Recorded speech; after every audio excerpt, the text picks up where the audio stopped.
नमस्कार, ओम तत्सत। आप सबका पुनः स्वागत है। और यह यात्रा पूरी हमारी 1 वर्ष तक लगभग चली है। करते करते अंतिम अध्याय पर आ गए हैं, अध्याय 18, मोक्ष संन्यास योग। तो कुछ मायनों में, in certain matters, this is kind of a recapitulation of the core nuggets for Arjun also. ये सब सुनने जानने के बाद as if Arjun is finally, जैसे हम लोग पढ़ने के बाद फाइनली अंडरलाइन कर लेते हैं इंपॉर्टेंट चीजों को, अच्छा ये इंपॉर्टेंट है। तो सारा सुनने के बाद, पर्टिकुलरली अध्याय 17 में दोबारा से सात्विक राजसिक तामसिक और ओम तत्सत जैसे चीजों को सुनने के बाद भी अर्जुन दोबारा कंफर्म करना चाहता है कि मोक्ष और त्याग के लिए क्या चाहिए। तो अब उसे समझ में तो आ गया कर्म उसे जो करना है क्या उसका स्वधर्म है। लेकिन फाइनली टू साइन ऑफ, जैसे बोलते हैं, to confirm as if to repeat once understanding and comprehension, he asks Krishna again कि आप मेरे को यह बताओ कि अब मोक्ष और संन्यास का योग कैसे होता है।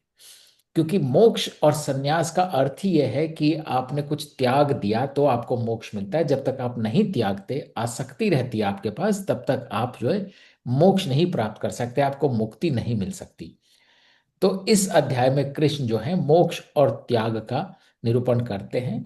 और कर्म के 5 प्रेरक, कोई भी कर्म कैसे सिद्ध होता है, संकल्प से शुरू होता है। जैसी हमारी मनोस्थिति होती है, जैसा हम सोचते हैं, वैसा अधिष्ठान करते हुए कारण कर्ता चेष्टा संस्कार, ये 5 इंग्रेडिएंट्स चाहिए हैं किसी भी कर्म की सिद्धि के लिए। क्योंकि अब कर्म तो हमें समझ में आ गया, कहीं ना कहीं हम कर्म के फल से फिर भी बंधे रहते हैं। अच्छा, ये कर्म सिद्ध होगा कि नहीं होगा, तो वो क्यूरियोसिटी फुलफिल करने के लिए कृष्ण बताते हैं कि आउटकम तो मैं तुम्हें नहीं बता सकता किसी भी कर्म का, लेकिन कोई कर्म सिद्ध कब होगा, जब उसके ये 5 इंग्रेडिएंट्स होंगे। और इसीलिए जरूरी है कि 3 प्रकार के ज्ञान, कर्म, कर्ता, बुद्धि, संकल्प और सुख कैसे होते हैं, क्योंकि वो डिटरमिन करते हैं कि हमारी उसमें श्रद्धा कैसी है और कर्म के ये 5 इंग्रेडिएंट्स उसमें होंगे या नहीं होंगे। और ये व्याख्या करने के बाद कृष्ण बताते हैं कि एवरीथिंग बॉइल्स डाउन टू, जो सबसे पहले हमने सीखा था, सांख्य योग, कि हमारा मूल स्वभाव क्या है, what are the components of our आत्म at any point in time. हम इतनी जीवन यात्राएं करते हैं जन्म जन्मों की, उनमें हमारा स्वभाव और आत्म का प्रभाव कैसे बदलता रहता है, उस पर डिपेंड करता है कि हमारे कर्म कैसे होंगे। और फाइनली वो बताते हैं कि ईश्वर की आराधना का अर्थ क्या है, ईश्वर को अपने आप में समर्पित करने का अर्थ क्या है। तो ये भी काफी प्रोफाउंड है, और it's like reconfirming the core nuggets once again to win our daily battles. तो अर्जुन बोलते हैं, हे ऋषिकेश, केशिसूदन, ये बतलाएं आप, त्याग और संन्यास का कैसे रहे मिलाप। अध्याय 1 में जो हमने एक ऑब्जर्वेशन शुरू करी थी कि अर्जुन ने कृष्ण को गीता में 18 विभिन्न नामों से पुकारा है। और जब हम पढ़ते थे तो ये हमको सिर्फ पर्यायवाची सिनोनिम्स नजर आते थे। माधव है, गोविंद है, केशव है, कान्हा है, ये कृष्ण के इतने नाम हैं।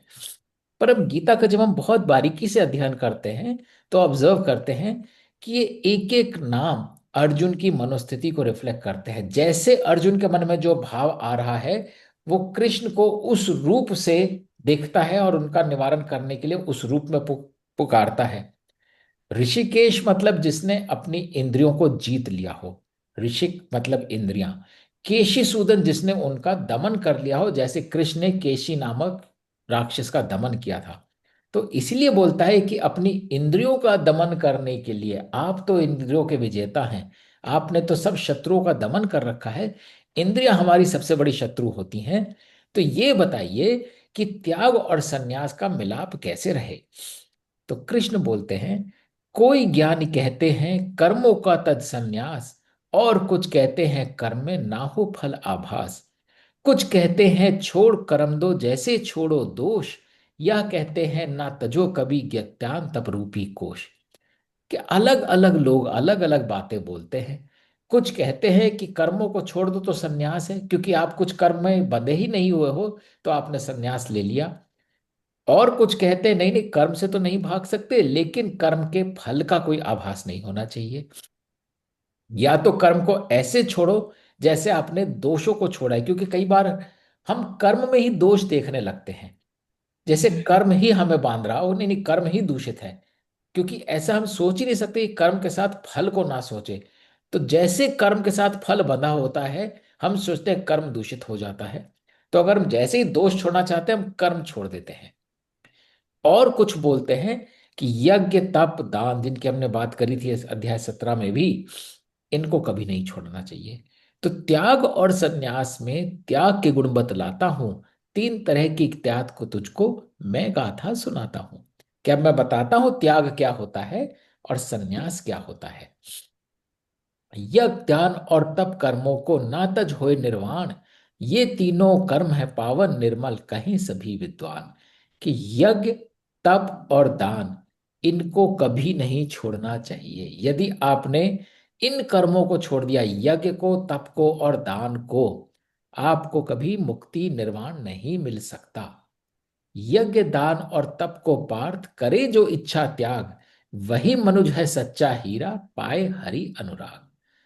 तो इन कर्मों को कर कर के जो अपनी इच्छा और आसक्ति त्याग सकता है, यज्ञ भी करे तप भी करे दान भी करे, लेकिन मन में कोई इच्छा ना रखे, वही ईश्वर को प्राप्त कर सकता है। और इसीलिए पहला नगेट, कर्म तु जिसका उत्तरदायी तजना उसका पाप, मोह जो भूले मूल कर्म को दे अंध कीर्ति छाप। जिस कर्म के हम उत्तरदायी हैं, जो हमारी अकाउंटेबिलिटी बनती है फॉर वॉट एवर रीजन, चाहे हम किसी संबंध से जुड़े हैं, पति हैं पत्नी हैं माता हैं पुत्र हैं शिक्षक हैं शिष्य हैं, जिसके प्रति हमारा उत्तरदायित्व बनता है।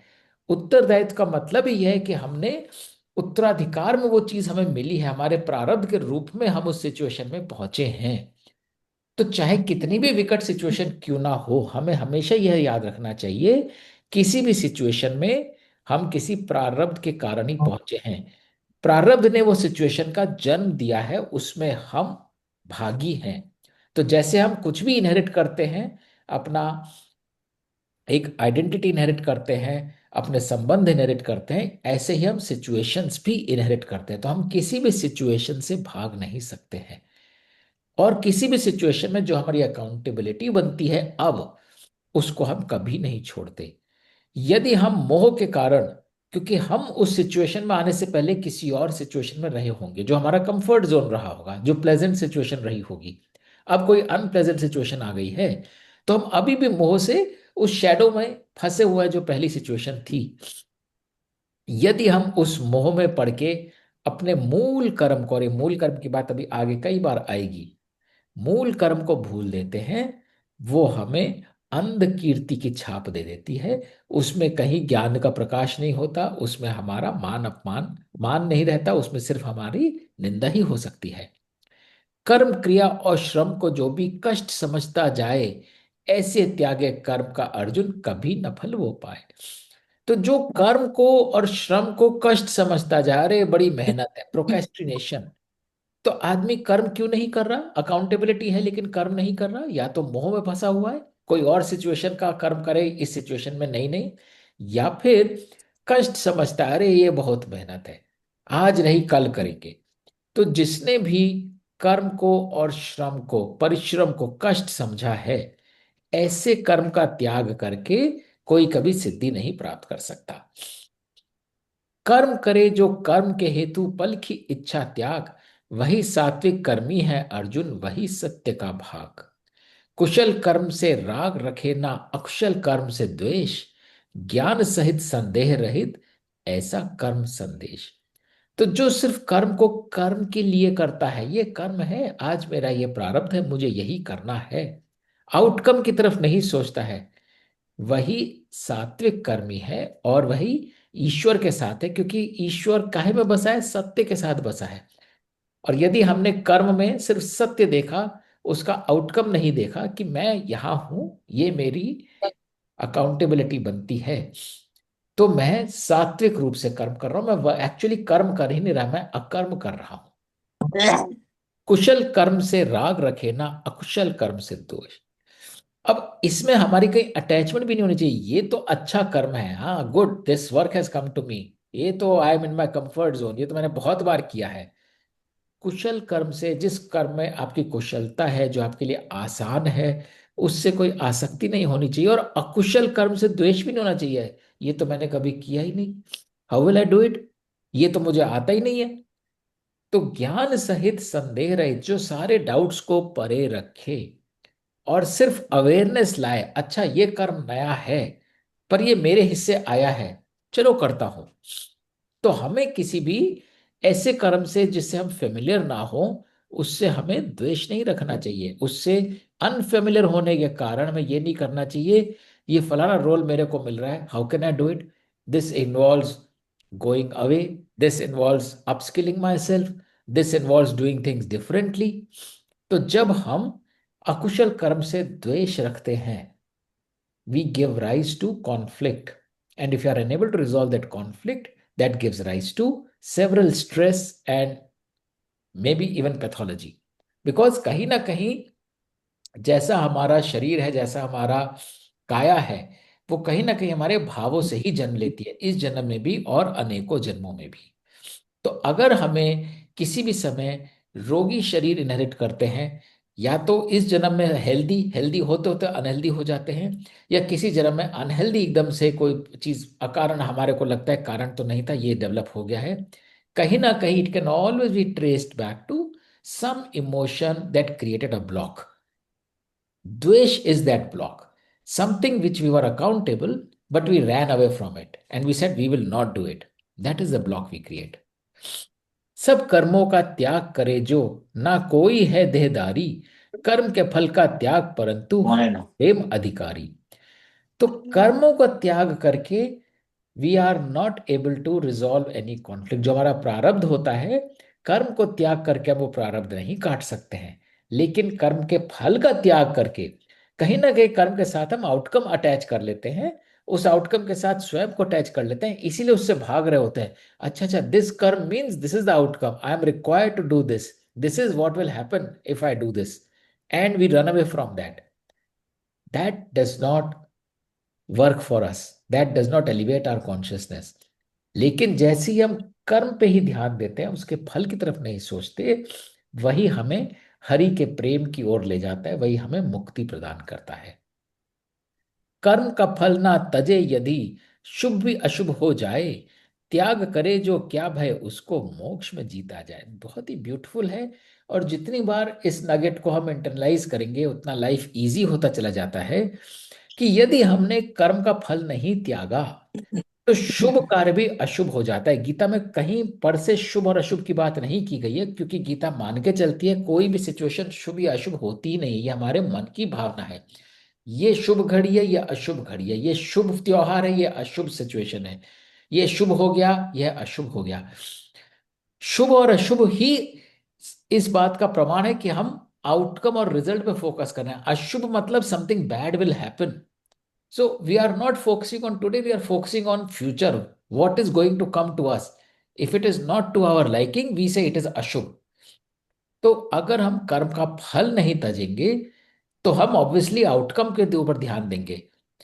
आउटकम का ध्यान देना ही अशुभ है। शुभ कार्य भी अशुभ इसलिए हो जाता है क्योंकि अब प्रारब्ध क्रिएट हो जाता है।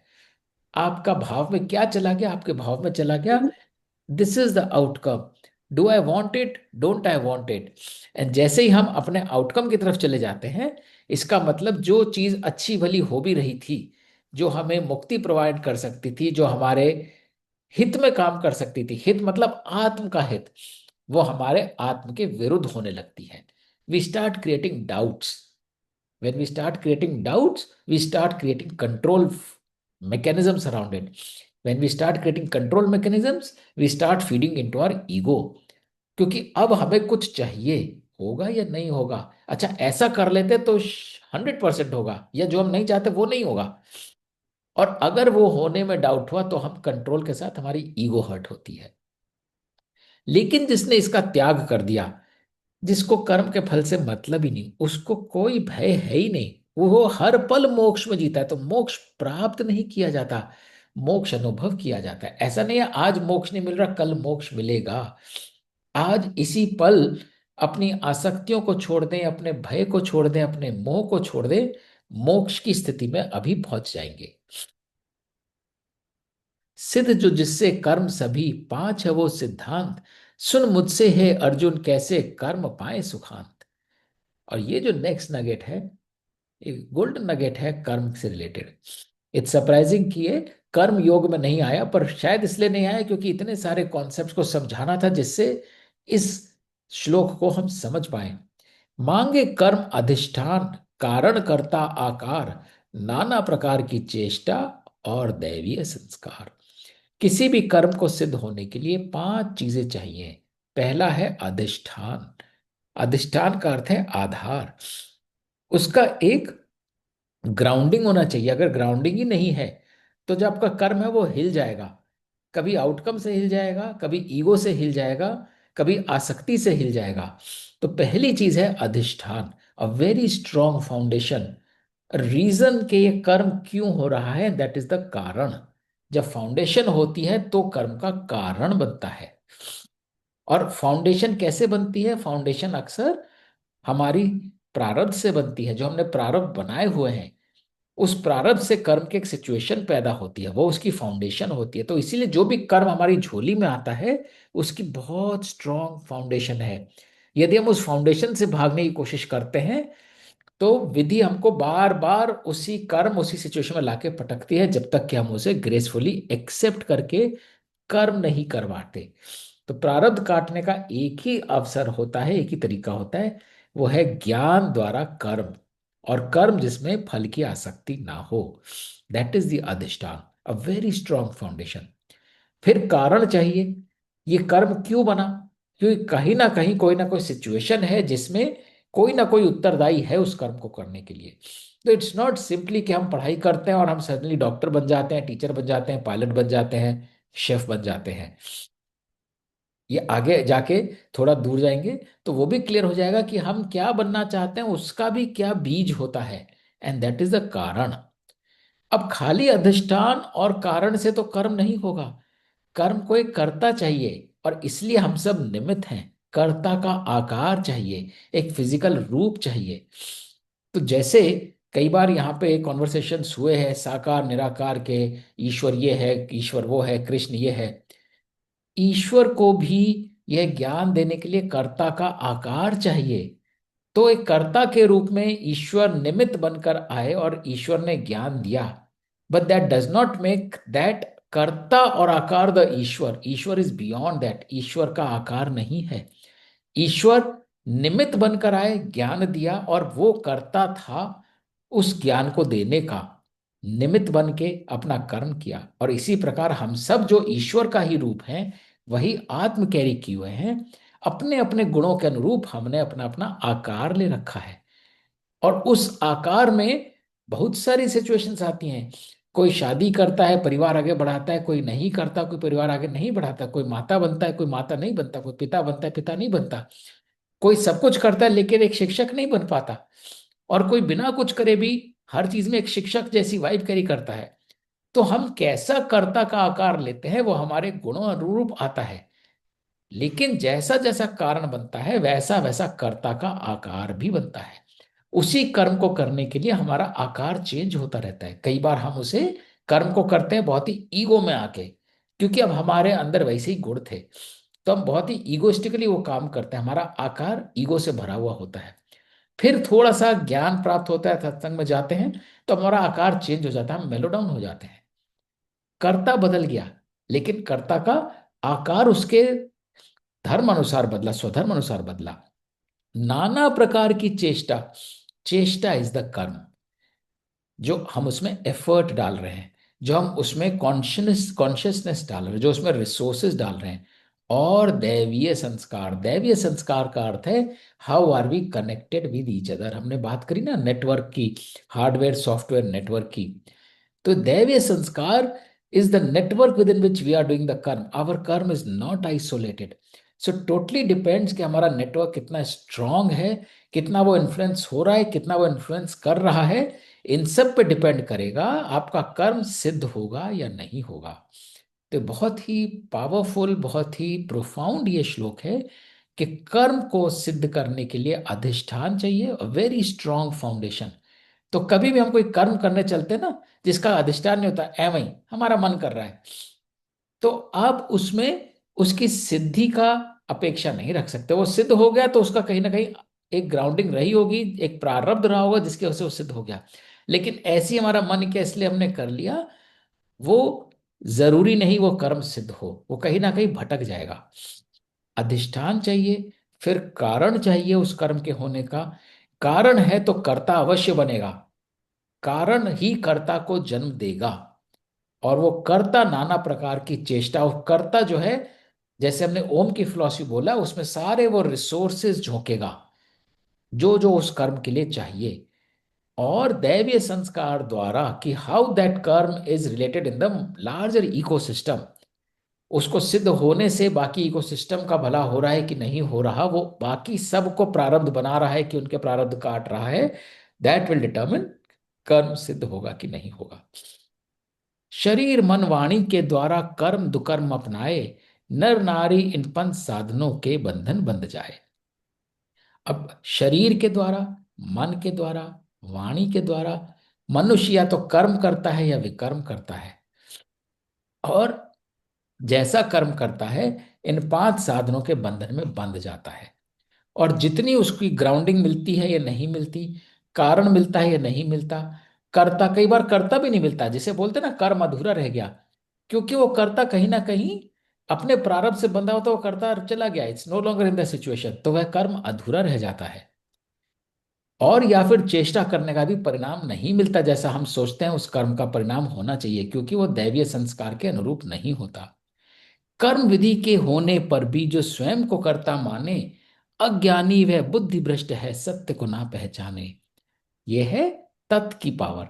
जब हमने ओम तत्सत बोला था, तत्, मेरा इसमें कुछ भी नहीं है, सब कुछ तेरा है। तो जो कर्ता है वो सिर्फ एक निमित्त मात्र है। कर्म को कर्ता तो चाहिए, लेकिन कर्ता यह ना समझे कि यह कार्य वह कर रहा है। कर्ता ने सिर्फ एक अपने गुणों के अनुरूप आकार लिया है, निमित्त बन के उस कर्म को सिद्ध करने के लिए। कर्म वह नहीं कर रहा। जिसने स्वयं को कर्ता मान लिया, आई एम डूइंग इट, वह बुद्धि भ्रष्ट है, इग्नोरेंट है, अज्ञानी है, वह सत्य को नहीं पहचानता। बुद्धि लिप्त ना जिसकी, ना अहम का रखे साथ, सभी प्राणियों हत कर भी, ना पापी ना अपराध। तो जिसने ईगो नहीं रखी, जिसने यह समझा ये मैं कर ही नहीं रहा, यह तो ईश्वर मेरा साथ करवा रहा है, ईश्वर का सत्य है, प्रारब्ध है जिसके द्वारा मैं निमित्त बना हूं, ऐसा व्यक्ति यदि प्राणियों को हत भी करता है, किसी की हत्या भी करता है, तो वह पाप और अपराध का भागी इसलिए नहीं है क्योंकि वह अपने इच्छा के लिए नहीं कर रहा, वह सिर्फ अपना धर्म निभा रहा है। और हम धर्म पे आगे आते हैं। It brings back to the question that was asked and we partly address in the last time, कि अर्जुन अगर क्षत्रिय नहीं होता, वैश्य होता, उसका कोई सामान चोरी कर लेता, तो क्या वो लोगों को मार सकता था अपना धन प्राप्त करने के लिए? अगर कोई अपना अहम रखे कि ये मैं हूं, ये मेरा धन है, ये मुझे लूट लिया, मुझे बदला लेना है, इस सब में इतना मैं है कि यदि वो उसके बदले में लोगों को मार रहा है तो वह तो अपराध ही है। लेकिन जो यह समझे ये मेरा नहीं है, ये मेरा धन नहीं है, मैं हूं किस लिए, मैं यह कार्य करने के लिए ही जन्मा हूं, और जो स्वयं को निमित्त मानकर, जैसा विश्व रूप योग में कृष्ण ने बोला था कि इनको तो, प्राणियों को सबको मैं पहले ही मार चुका हूं, तुम्हारे को तो सिर्फ निमित्त बनाया है बाण चलाने के लिए, तो इसलिए इनको मारने का अपराध तुमको नहीं लगेगा, इनका पाप तुम्हें नहीं लगेगा, क्योंकि तुम्हारा अस्तित्व ही इसलिए हुआ कि तुम वह कर्म कर सको। तो जो स्वयं के लिए, स्वयं की निष्ठा रखकर, स्वयं का इच्छा रखकर, स्वयं के किसी फल के लिए कर्म नहीं कर रहा, कंप्लीटली तत्व की भावना के साथ और किसी एक लार्जर गेम के अनुरूप जिसमें उसका कर्तव्य बनता है, वह उस कर्म का पापी और अपराधी नहीं बनता। ज्ञान ज्ञेय ज्ञाता से होती कर्म की पूरी प्रेरणा, कारण कर्म व कर्ता, कर्म की सतचेतना। तो कर्म की प्रेरणा आती है ज्ञान, ज्ञेय और ज्ञाता से। ज्ञान इज कॉन्शियसनेस, ज्ञेय जो उसको देता है, और ज्ञाता जो उसको पाता है। तो ये ज्ञान को फ्लो करने के लिए तीनों चीजें चाहिए। ज्ञान इज द कंटेंट, ये इज द सोर्स एंड ज्ञाता इज द रिसीवर। क्योंकि यदि ज्ञान प्राप्त करने के लिए कोई सोर्स ही नहीं है तो ज्ञान आएगा कहां से? और यदि सोर्स है लेकिन कोई रिसीव नहीं कर रहा, तो ट्रांसमीटर रिसीवर दोनों चाहिए तभी ज्ञान फ्लो कर सकता है। तो कर्म की प्रेरणा के लिए, जिसको हम अधिष्ठान भी बोल रहे हैं, ज्ञान आवश्यक है। बिना ज्ञान के कर्म की अधिष्ठान और फाउंडेशन या ग्राउंडिंग नहीं बन सकती। और वही जो है कारण, कर्म व कर्ता, इनमें चेतना भरता है, इनको जस्टिफाई करता है, लेजिटिमेसी देता है। कारण कैसे बना? अधिष्ठान के कारण। कर्म कैसे बना? कर्ता के कारण। कर्ता कैसे बना? कारण के कारण। तो यह जो सत्य की चेतना है, कॉन्शियसनेस है, लेजिटिमेसी है किसी कर्म की, प्योरली ज्ञान और अवेयरनेस से आती है। जब तक हम ज्ञान के अनुरूप अपना कर्म नहीं करेंगे, हम किसी न किसी, जैसे हमने बहुत पहले क्वाड्रेंट बनाया था, कर्म योग, ज्ञान योग और भक्ति योग। अगर ज्ञान नहीं है, कर्म और भक्ति है, तो वो कर्मकांड बन जाता है, वो रिचुअल बन जाता है, वो एक अंध भक्ति बन जाती है। वैसा कर्म सिद्ध नहीं हो सकता। ज्ञान इज इंटीग्रल टू कर्म, कर्म विच टेक्स अस टू मोक्ष। जो कर्म हमें मुक्ति दे उसके लिए ज्ञान बहुत आवश्यक है। यह कर्म क्यों हो रहा है, मुझे यह कर्म क्यों करना है। और इसीलिए तीन तरह के ज्ञान भय, कर्म व कर्ता तीन, कर्म दुकर्म की गाथा इसी गुण गंगा के अधीन। तो अब ज्ञान जो होता है, ऐसा नहीं कि एनी ज्ञान इज गुड ज्ञान। जो सात्विक राजसिक तामसिक तीन गुण हैं, वो इन सब चीजों को प्रभाव करते हैं कि आपका कर्म कर्म बनेगा या दुष्कर्म बनेगा। जिस ज्ञान के द्वारा जगत में ईश दिखे अपार, सात्विक बुद्धिशील है वह ज्ञान मोक्ष का द्वार। जिस ज्ञान में, जिस नॉलेज में आपको कॉन्शियसनेस एलिवेट होती हो, आपको सत्य दिखता हो, आपको ईश्वर का रूप दिखता हो, जो हम कई बार बात कर चुके हैं, सत्य है, धैर्य है, प्रेम है, क्षमा है, मान है, जिसमें हमें अपने लिए कुछ नजर नहीं आता, कोई हमें नॉलेज मिलती है, जैसे हमारी ज्ञानेंद्रियां हैं, वी सेंस समथिंग। अगर उसको सेंस करने में हमें ईश्वर का रूप दिख रहा है, बहुत खूबसूरत नजारा है, पहाड़ से देख रहे हैं, सामने झील है, हरे पेड़ है, नीला आसमान है, उसमें अगर हमें आसक्ति नहीं है, उसमें सिर्फ हमें ईश्वर की लीला दिख रही है, कितनी खूबसूरत प्रकृति है देखो, वह सात्विक बुद्धिशील ज्ञान है। उस ज्ञान को ग्रहण करने से हमारी कॉन्शियसनेस एलिवेट होती है। किंतु ज्ञान में प्राणी जो भेदभाव दिखलाए, राजस समझो ऐसे ज्ञान को मुंह और ले जाए।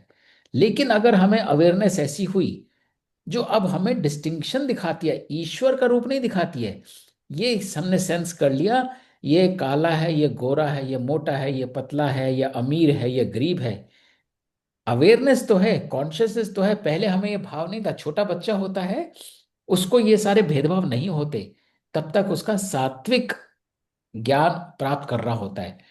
लेकिन जैसे जैसे संसार में 10-10 चीजें समझता है, अब उसको ज्ञान मिलता है और वो भेदभाव देखता है, ये अपना है वो पराया है। बच्चा कहता है ना, इसके पास नहीं जाऊंगा, या इसके पास ही लूंगा, ये इसके पास बहुत खिलौने हैं, या ये अंकल जोर से बोलता है।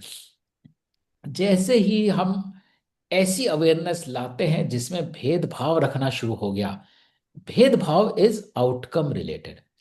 भेदभाव शोज इस चीज से मेरा कंफर्ट जोन है, इस चीज में कंफर्ट जोन नहीं है। भेदभाव रखने वाला ज्ञान राजसी ज्ञान होता है और मोह पैदा करता है। द वेरी फैक्ट वो भेदभाव दिखा रहा है, इसका मतलब किसी एक जगह मोह है, दूसरी जगह मोह नहीं है। और यदि निज काया में ज्ञान ध्यान रमाए, तामस है वह ज्ञान पतन की ओर शीघ्र ले जाए। और यदि वह ज्ञान, it is directed toward self, मेरा क्या, मुझे क्या मिलेगा, मैं कितना बेटर ऑफ हूं, इफ इट इज इंडल्जिंग, वो ज्ञान तामस है। And this gyan can be applied to anything. आप जैसे ट्रेडिंग ही कर रहे हैं, स्टॉक ट्रेडिंग कर रहे हैं, शेयर्स खरीद रहे हैं, बेच रहे हैं, पहले सेंस में आप सिर्फ ये देख रहे हैं कि कौन सी कंपनी कैसे परफॉर्म कर रही है। एज एन इन्वेस्टर आपका क्या धर्म बनता है, किस कंपनी को स्ट्रेंथन करना है by virtue of your resources, वो सात्विक ज्ञान है। उस ज्ञान में आप रिजल्ट से नहीं बंध रहे। एज एन इन्वेस्टर आपका धर्म है, आप इन्वेस्ट कर रहे हो, आप रिसोर्सेज को फ्लूइड बना रहे हो, चैनलाइज कर रहे हो, और जिसने वो एंटरप्राइज खड़ी कर रही है उसको हेल्प कर रहे हो अपने मकसद तक पहुंचने में।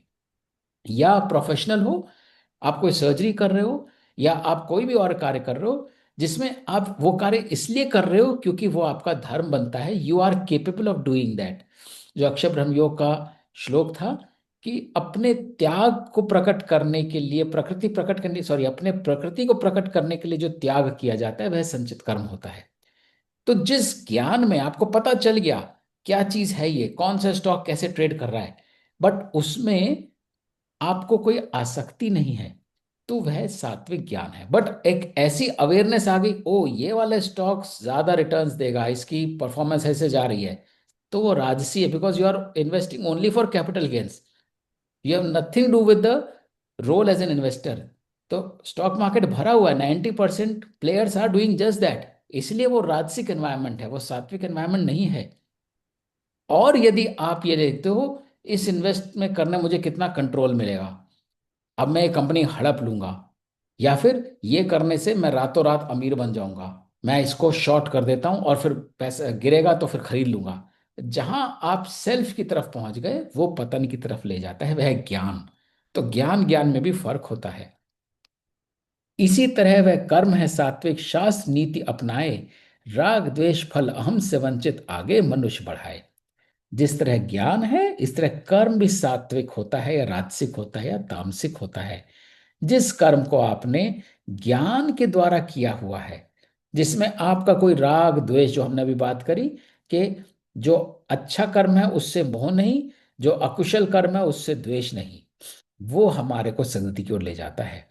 यदि कर्म में हो फल की इच्छा संग अहम दर्शाए, राजस है वो नश्वर है कर्म गति ना पाए। और ये तो पूरी बार रिपीट ही हुआ है कि कर्म में फल की इच्छा है तो वह राजसिक कर्म है।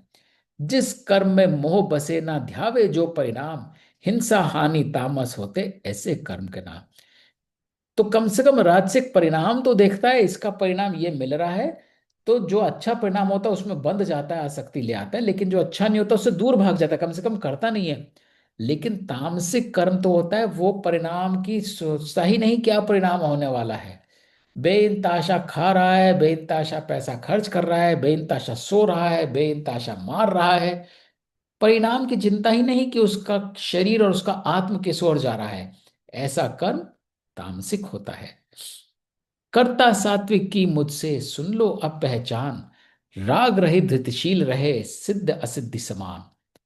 कर्म फलों की इच्छा राखे शोक हर्ष जो बरते, हिंसा का वे मूल बहे राजस उनको कहते। तामस है कर्ता वो जिसकी बुद्धि हो अज्ञान, अहम आलसी हटी विषादी गुण उसकी पहचान। तो ज्ञान के बाद उन्होंने कर्म की बात करी और अब कर्ता की बात कर रहे हैं। अब कैसा कर्ता, क्योंकि कर्म के लिए ये सब चीजें चाहिए, अधिष्ठान चाहिए, कारण चाहिए, कर्ता चाहिए, चेष्टा चाहिए, दैवीय संस्कार चाहिए। पर कर्ता भी तीन तरह के होते हैं। ऐसा कर्ता जो कर्म कर रहा है लेकिन कर्म से बंध नहीं रहा, धैर्य है, सिद्धि असिद्धि बराबर है, वो ये नहीं सोच रहा कर्म सिद्ध हो रहा है कि नहीं हो रहा, you are not attach to it, वो सात्विक कर्ता है। तो हम भी एज अ कर्ता अलग अलग तरह से बंध जाते हैं। लेकिन अगर हमने कर्म की फलों की इच्छा रख के किया, शोक हर्ष जो बरत रखा है, या तो हम बहुत दुखी हो गए एज अ कर्ता, या हम बहुत सुखी हो गए, ये हिंसा का मूल होता है, ये राजसी कर्ता होता है। कई बार होता है ना, लोग बहुत मूडी होते हैं, टेम्परामेंटल होते हैं, किस दिन बहुत खुश हैं, किस दिन बिल्कुल डिप्रेस्ड हैं, ये कर्ता की पहचान है, राजसी कर्ता है वो। जब तक सब कुछ ठीक चल रहा है बहुत खुश हैं, जब जरा सा कुछ हिल गया तो बिल्कुल डिप्रेशन में चले गए, राजसी कर्ता।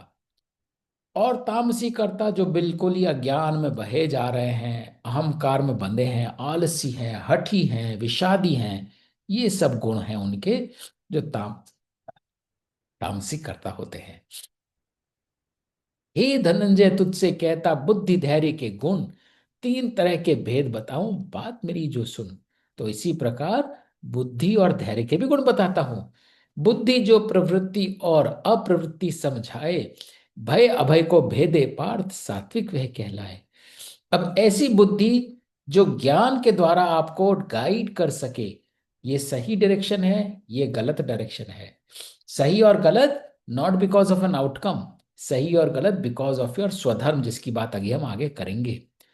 जो भय और अभय का भेद भेद देता है, जिस बुद्धि में भय और अभय रह ही नहीं जाता कि इस चीज से भय मिलेगा, इससे भय नहीं मिलेगा, वह सात्विक बुद्धि होती है।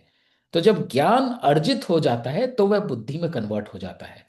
तो जिस भावना से हमने ज्ञान अर्जित किया है, हमारी बुद्धि वैसी बन जाती है। बुद्धि इज ज्ञान कोश। तो जो फ्लो कर रहा है वो ज्ञान है, और जो एक्यूमुलेट हो गया वो बुद्धि है, क्योंकि अब वो हमारे पास रिजर्व बन के पावर है सोर्स का, कि आगे हम डिसीजन कैसे लेंगे। तो यदि हमने ज्ञान ही तामसिक में अर्जित किया है या राजसिक में अर्जित किया है, तो हमारी बुद्धि भी राजसिक और तामसिक बन जाएगी, क्योंकि वो रिजर्वायर ऑफ कॉन्शियसनेस हमारा राजसिक या तामसिक है।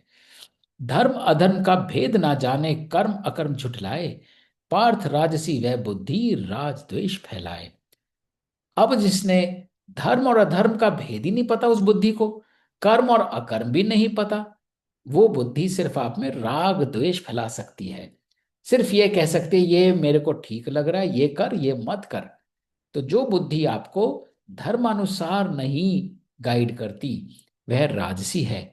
और अधम को धर्म है जाने, उल्टी ओर ले जाए, पार्थ ऐसी बुद्धि तो तामसिक ही कहलाए। और जो बुद्धि अधर्म को ही धर्म माने, इसका मतलब वो इतना अधर्मी ज्ञान था जो हमने अर्जित किया है। सोर्स हमारा ज्ञान से ही शुरू हो गया। अगर हमारी कंपनी गलत है, हमारे रिसोर्सेज चारों तरफ गलत है, तो हम कैसा ज्ञान अर्जित कर रहे हैं? तामसिक। तुम्हारी बुद्धि कैसी बन जाएगी? तामसिक। हम अधर्म को ही धर्म समझने लगते हैं, उल्टी ओर ले जा रही है, जिसको बोलते हैं उल्टी बुद्धि, वह होती है तामसिक। इसी प्रकार सात्विक होता धैर्य वही, जो ग्रहण सहज कर जाए, इंद्रिय वश में रखे पार्थ और सभी क्रियाएं। ये बहुत रेलेवेंट है हमारे सोसाइटी के लिए। कई बार ये प्रश्न उठता है कि गीता में इंडिविजुअल के लिए बोला गया है, समाज के लिए, पूरे सोसाइटी के लिए क्यों नहीं बोला गया है? ये श्लोक जो है, it's a reflection, it's a message for the entire society and community. हमारे इंडियन एनवायरनमेंट में हमारा धैर्य गलत जगह मिसप्लेस्ड है। जहां धैर्य होना चाहिए वहां किसी को धैर्य नहीं है। 2-2 मिनट के अंदर लोग जो है गाड़ी इधर उधर अड़ा देते हैं, ग्रिड लॉक करके खड़े हो जाते हैं।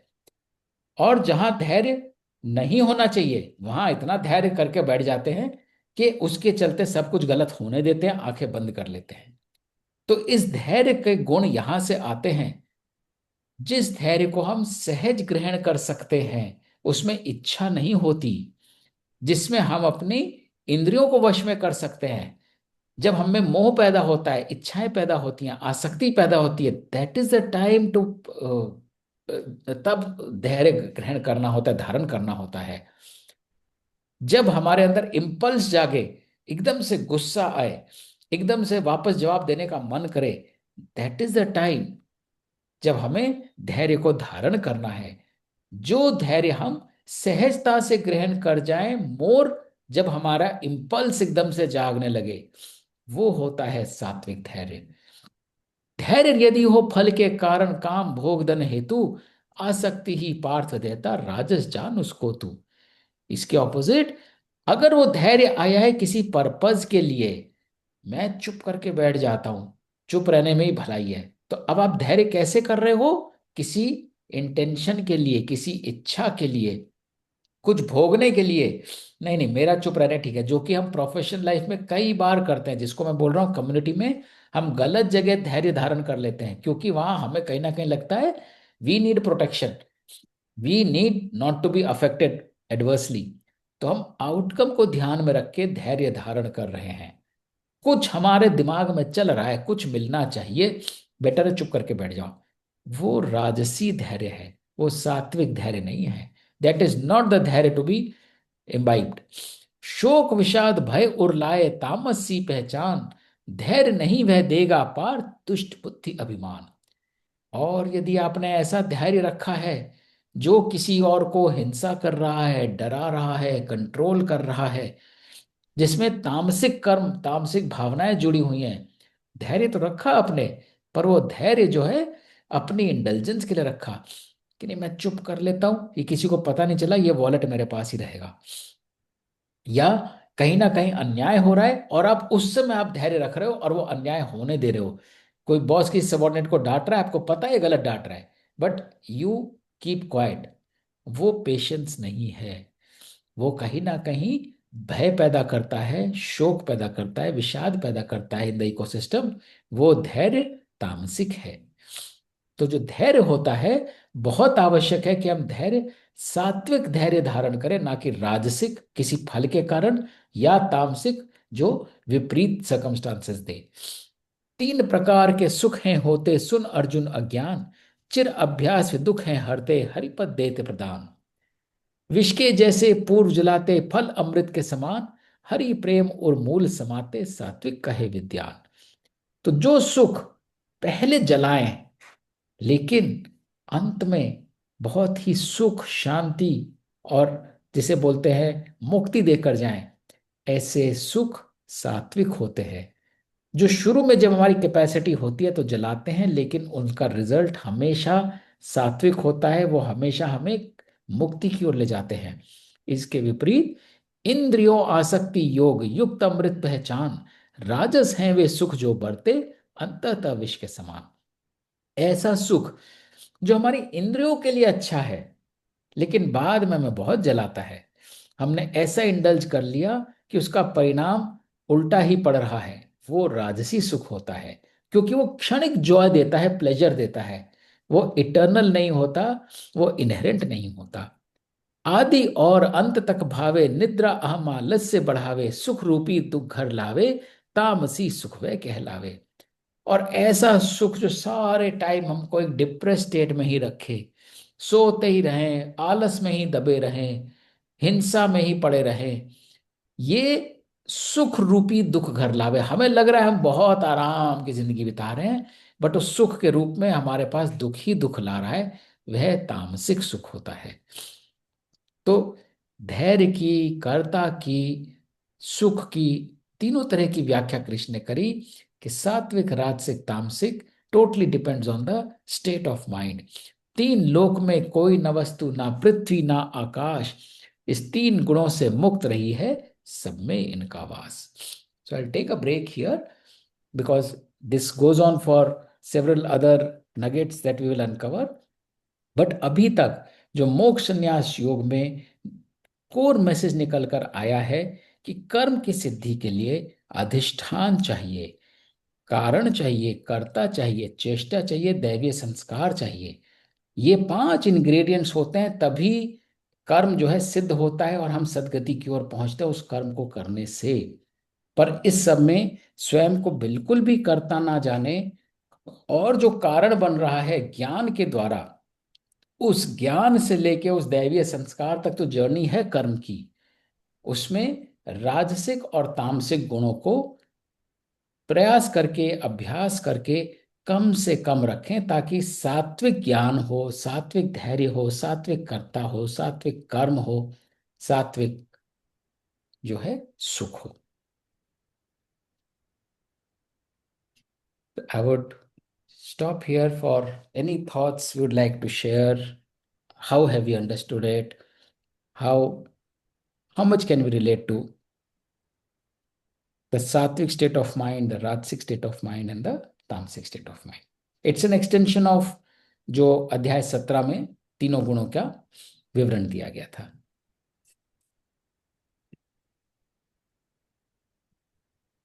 Avinash ji, one doubt. Yes. Dhairya means what? Dhairya means what? Which one? Which word was? Where did it come? Dhairya. Dhairya is patience. Dhairya is Okay, patience. okay. Okay, I'm weak in Hindi, no? That's No, why. no, perfectly fine, perfectly fine. Dhairya is patience. Patience. Okay. How much patience are you carrying? So there are three states. The patience which is carried naturally, not without keeping some outcome in mind, and the patience which helps us control our urges. Suppose we have an impulse and now we are trying to practice it. So that patience is sattvic because we are making an attempt to control our urges. जो इंद्रियों को वश में कर रही है, हमारे जो आसक्ति है, जो अटैचमेंट्स हैं, जो हमारी अर्जेस हैं, कार्नल अर्जेस हैं, उनको जब हम ज्ञान के द्वारा, कॉन्शियसनेस और नॉलेज के द्वारा जब हम उन पे कंट्रोल पाने की कोशिश कर रहे हैं, तो हम पेशेंस रख रहे हैं। नहीं नहीं, I reflect, I react like this, let me not do it, let me hold some patience. That patience is सात्विक because now we are making an attempt to elevate our consciousness. This is not good for me. Whereas if the patience is keeping some outcome in mind, let me be quiet, let me be patient. Why should I get noticed? Let me be quiet. This money will automatically come to me. Let them squabble, let them quarrel, whatever it is. I'll be quiet and this money will come to me. Or I'll be patient and let's see what happens and I will benefit. So when we keep quiet, when we keep patience with some agenda in mind, that is a Rajasic patience. It is not inherent, it is not sattvic. And when we keep patience with even more heinous agenda, I am being patient because I'll see this fellow should get punished. Or I am being patient, but I can control others just by being patient, where I'm expected to do something, but I'm not doing, and I'm keeping myself withdrawing. I call it patience. So the reason patience came over here is patience is nothing but being at rest. But being at rest naturally to elevate our consciousness is good. Being at rest with an agenda is Rajasic. Being at rest with heinous intention, controlling with an intention of harming anybody is even worse. That is Tamasic. Got it, got it. Yeah, we are like, हम लोग काफी राजसिक में, like if I feel like there are situations when, you know, you have somebody discussing, politics and going like extremes. So at such times, like I withdraw. There's no idea in just getting into, the arguments and stuff like that. So what is that situation? I mean, is it Rajasic? I just say कि कोई फायदा नहीं है इनके साथ discuss करके, तो leave it at. तो जो आपके जजमेंट है उस पर डिपेंड करता है. कई बार हमारा रोल होता है, we have a role to play and push back. If we are in that role, जिसे बोले ना कर्म तो जिसका उत्तरदायी, if you are accountable to do something you can not shun that act. So if you have a role, you are others are discussing but you have a role to push back but you don't push back, that is not right. when you Yeah. when you are guiding your children, when you are in a university or a teacher, or even as a professional you are mentoring others, you have a role and it is expected of you by virtue of being in that role to correct. But now you withdraw, no no, इस argument का कोई फायदा नहीं है, then you are not doing the right thing. But where it is not incumbent upon you, आपका role नहीं है उसमें, it is best not to get into that situation because that environment itself is राजसिक और तामसिक. Now जैसे कई बार होता है हम किसी पार्टी में जाते हैं, हम पार्टी में गए not always to enjoy and entertain, it is part of our duty again. There is some vibe, somebody has invited, उसका मान सम्मान रखने के लिए you say yes I'll definitely come, आपकी बर्थडे पार्टी, आपकी प्रमोशन पार्टी है. बट अब उस पार्टी में जाके बहुत सारा गॉसिप हो रहा है, बहुत सारा वेस्टफुल काम भी हो रहा है. Now in a party it is not incumbent upon you, you're not there to course correct and guide people. Stay away from all the negativity and toxicity. So there staying away is not bad. But where it is incumbent by virtue of in that situation, if you keep quiet, then it is not right. आपने आज correct नहीं किया, आपकी जिम्मेदारी बनती है, आपने प्रारब्ध क्रिएट कर दिया एक सिचुएशन का. एक चीज और है, जहाँ शुभ अशुभ का बात करा आपने, हाँ तो जैसे हम लोग इतने फंसे होते हैं, ये टाइम है, मुहूर्त है, इसमें पूजा करना है, ये शादी में इसमें ये करना है. How for that is justified? Who decides that this is a auspicious time? मुझे ये हमेशा से तो वो लगता है बिल्कुल राजसिक है, बिल्कुल फल से प्रेरित है, 100%. एंड कहीं कहीं जब ज्यादा कर्मकांड हो जाता है तो तामसिक भी बन सकता है. बट अगर मैं तामसिक ना भी बोलूं उसको, क्योंकि वो तो सिचुएशन पे डिपेंड करेगा, राजसिक तो है ही है because we are outcome oriented. ये शादी कितना टिकेगी, ये जॉब कितना देगा मुझे, एक्चुअली देयर इज नथिंग अशुभ in this world, absolutely nothing अशुभ. क्योंकि जिसको हम एडवर्स सिचुएशन भी मान रहे हैं including life and death which is part of natural cycle, सब ईश्वर के सत्य से बंधा हुआ है. एक काल चक्र है जो चल रहा है और सबकी सदगति के लिए जरूरी है कि वह काल चक्र पूरा हो. अगर काल चक्र पूरा नहीं होगा, चक्र का मतलब है वो वापस वहीं आता है, हमको एक और मौका देता है टू इवॉल्व। अगर काल चक्र पूरा नहीं होगा तो हमें सेकंड मौका, it's a game, we are getting another chance. अब वो अनदर चांस तभी होगा जब पहला चांस कंप्लीट होगा। अगर हम पहले चांस कंप्लीट को, कंप्लीशन को अशुभ मान लेंगे, that itself is a misnomer, it's a miss representation. तो अगर आप गीता के ज्ञान को वास्तव में आत्मसार कर लेते हो, भय इसी को तो बोलते हैं। कुछ आपका आउटकम था वो नहीं निकलेगा, अनिष्ट हो जाएगा, धन चला जाएगा, मृत्यु हो जाएगी, रोग हो जाएगा, अशुभ है ये। अशुभ है तो भय आ गया, भय आ गया तो अब कंट्रोल आ गया, कंट्रोल आ गया तो इंद्रियां आ गई। सही जैसे ही बात। गीता का ज्ञान आत्मसार हुआ, मेरा क्यों अशुभ होगा? ईश्वर मेरे साथ है, ईश्वर मुझे अपनी जर्नी पे लेके चल रहा है। कुछ अगर गलत हुआ, जिसको मैं कोट अनकोट गलत बोल रहा हूं, वो मेरे हित में ही है कि गलत हो। उससे कुछ तो सीखूंगा, कुछ तो आगे बढ़ूंगा। और कुछ नहीं होगा तो अपना प्रारब्ध काटूंगा उससे। जो जो सही। अनरिजॉल्व रह गया था, अब उसे काट दिया मैंने। काट तो तभी सकते हैं जब वो सिचुएशन आए। हम सिचुएशन कोई अशुभ बोल देंगे, that means we are again escaping. तो इसीलिए बोला है, जैसे ही कर्म में फल डाल दिया, शुभ होता कर्म भी अशुभ बन जाता है, क्योंकि इट इज, व्हाट इज अशुभ, not in your best interest. So जैसे ही आपने अटैच कर लिया किस चीज के साथ, you have defeated your best interest already. That is अशुभ, नथिंग एल्स इज अशुभ इन दिस कॉस्मोस। सही बात। सही बात। वही अज्ञान, भय, शंका, आसक्ति, बिल्कुल, भय, दैट भय बिल्कुल। भय। देखिए, ये भय तो तभी दूर होगा ना अगर आप शुभ में अशुभ में दोनों में समझें कि जो परमात्मा का है उसी में चलते जाएं, कर्तव्य भावना से सत्य बोल के जो कर्म करना आप करें। बिल्कुल, शुभ में अशुभ भी होगा, अशुभ में अशुभ भी होगा, तो हमको नहीं पता कौन सा बिल्कुल। शुभ है कौन सा शुभ है। ये वो तो ज्ञान के द्वारा, और ये आपको जो जो भी है मतलब कि श्रद्धा के द्वारा सत्य के ऊपर साथ रहे। आप किसी पार्टी में भी जाएं, अगर 6 आदमी आपको, तो मैं, मेरा ऐसा मानना है कि सत्य के ऊपर जो आपको जरूर बोलना चाहिए, जो सत्य चीज है। अगर सत्य के ऊपर आप नहीं बोलते तो आप भी उतने जिम्मेदार हैं जो कि अदत हैं। मेरा बिल्कुल अपना सही, ऐसा मानना है। बिल्कुल सही कह रहे हैं। वो श्रद्धा और आस्था बहुत बड़ी चीज है। जो हो रहा है मेरे अच्छे के लिए हो रहा है। बिल्कुल। वो आस्था कि ये मेरी सदगति का पार्ट है।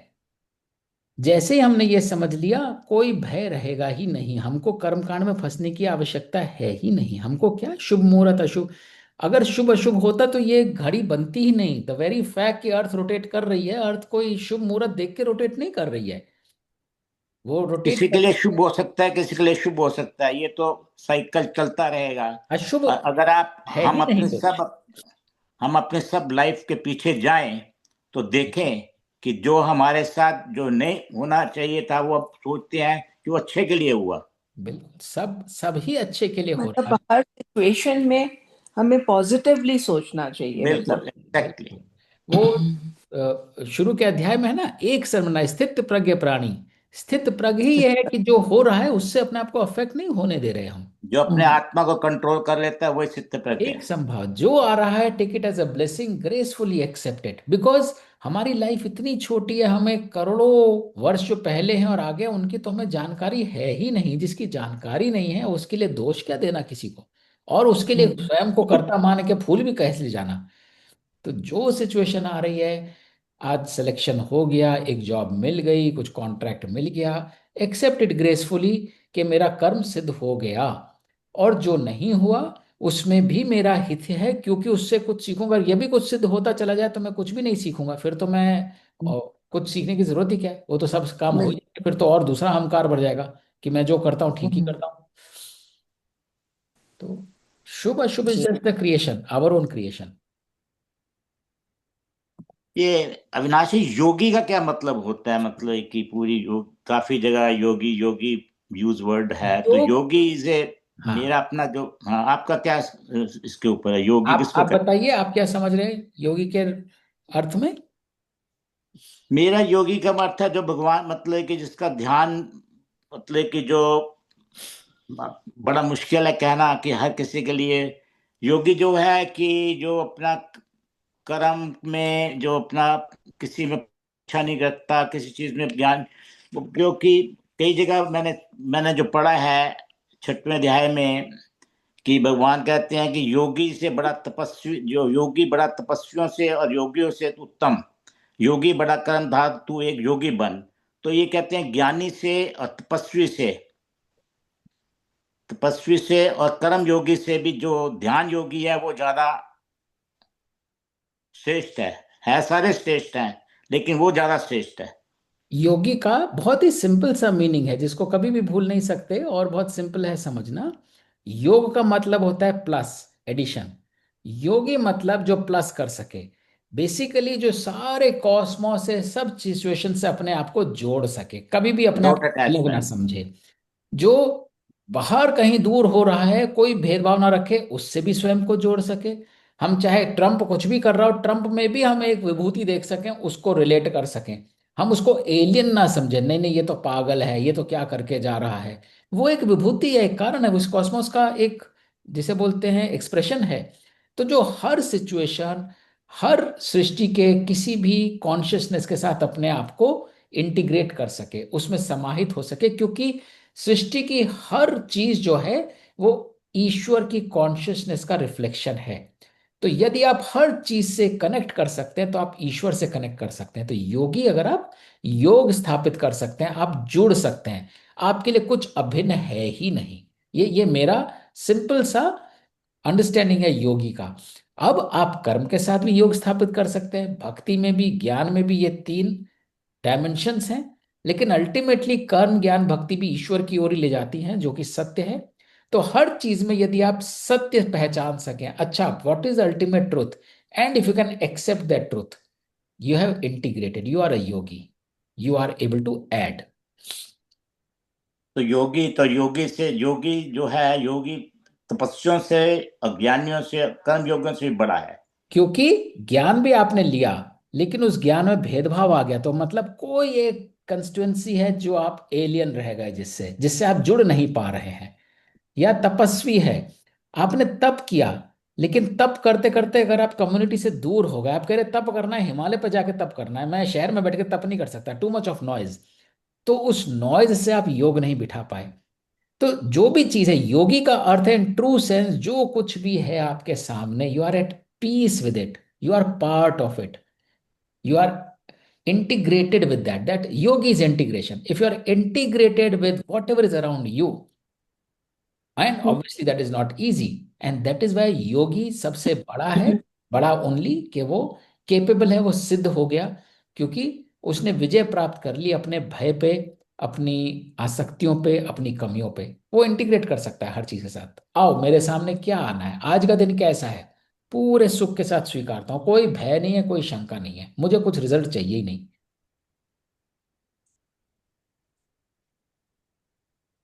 तो आप इसको यहाँ पे हम कभी भी कह सकते हैं कि योगी इज इक्वलेंट टू ईश्वर का प्रेमी भगत। बिल्कुल, देखिए, ईश्वर, बट ईश्वर क्या है, ईश्वर एक एंटिटी नहीं है ना, ये सारा भी तो ईश्वर है। तो ईश्वर का भगत मतलब सिर्फ कृष्ण का भगत या जीसस का भगत नहीं है। ईश्वर का भगत मीन सामने नहीं, कोई भी आ गया, परमेश्वर, उस परमेश्वर कोड़ी कह से लो भी आप आप भक्ति रख किसी सकते का। हैं, प्रेम रख सकते हैं। नहीं, परमेश्वर तो खैर, कृष्ण तो भगवान, जो मतलब कि वो तो अवतार हुए हैं ना, कि गीता का ज्ञान उन्होंने दिया मेरे हिसाब से, बट ऐसे है, सुभाष जी, मेरा अपना मानना सुभाष है। जी, अब जैसे ट्रम्प है, ठीक है, आप ट्रम्प के साथ भी उतना ही प्रेम रखिए, वो भी ईश्वर की विभूति है। तो रखते हैं। ईश्वर की भक्ति मतलब वो भी ईश्वर का रूप है।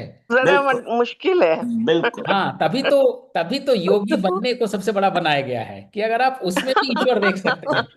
आपके सामने चोर खड़ा है, आपके सामने हत्यारा खड़ा है, आप उसके साथ भी पूरा प्रेम रख के इंटीग्रेट कर सकते हैं। इसका मतलब आप भेदभाव नहीं रख रहे। यस, उसके कर्म गलत हैं, लेकिन उसके कर्म उसके प्रारब्ध अनुसार है। वो ट्रम्प का भी कई कारण है ना, कहीं से तो पीछे चल के आ रही है ना उसकी बैगेज, जिसकी वजह से वो वैसा है जैसा है। तो बिल्कुल। जब हम इस सत्य को अपना लेते हैं, तो हम ट्रम्प को दोषी नहीं मानते, हम उस विभूति के साथ अपने आप को इंटीग्रेट कर लेते हैं। तो जो कर्म है वो तो दुष्कर्म रहेगा, जिसका भी दुष्कर्म रहेगा, लेकिन हम उसके लिए उस आकार को, उस विभूति के अगेंस्ट कोई भाव नहीं रखते हैं, हम इंटीग्रेट कर लेते हैं उसके साथ। मतलब भावनाओं पर भी आपका नहीं, विजय है। इंटीग्रेट करने, सॉरी, हाँ, आई जस्ट, रजनी जी आपके पास आता हूँ क्योंकि it's a follow up. Integrate मतलब सामने हमने कोई हाँ अपराधी देखा, ठीक है, कोई जिसने बहुत ही हीनियस क्राइम किया है। अब जिसने हीनियस, चाहे मान लो जो टेररिस्ट है, जो कुछ भी है, 10 लोग मार दिए उसने, अब अगर मैं उसके प्रति हेट्रेड रख रहा हूं तो मैं योगी नहीं हूं। वेयर एज उसका कर्म गलत है, मैं उसके कर्म को एंडोर्स नहीं कर रहा, लेकिन वो भी एक आत्मा है, उसकी एक विभूति है। देयर इज अ रीजन, जो उसने जो किया, जो दुष्कर्म किया, उसमें तामसिक गुण भरा हुआ है। अब जैसा उसका आहार होगा जो उसने कंज्यूम किया है, चाहे नॉलेज चाहे फूड, वो कहीं तो जाके निकलेगा ना विकार के रूप में। तो उसका कर्म ही उसका विकार बन गया। इस सत्य को हमने पहचान लिया तो हम उस आत्मा से कोई द्वेष नहीं रख रहे हैं, उसको एक्सेप्ट कर रहे हैं, इसी कॉस्मोस का पार्ट है। और यह जितना तामसिक बढ़ता जा रहा है, ऐसे तामसी आत्माएं दिखेंगी धीरे हमें धीरे चारों धीरे। तरफ। तो योगी का अर्थ यह है कि जो हमारे सामने है, I am able to integrate, मेरे को कोई इंसुलेशन नहीं चाहिए किसी भी चीज से। You accept everything. You accept everything without getting attached. कोढ़ी आ रहा है तो आप Yes. ये नहीं करे छी छी छी छी, ये दूर रहे मेरे से।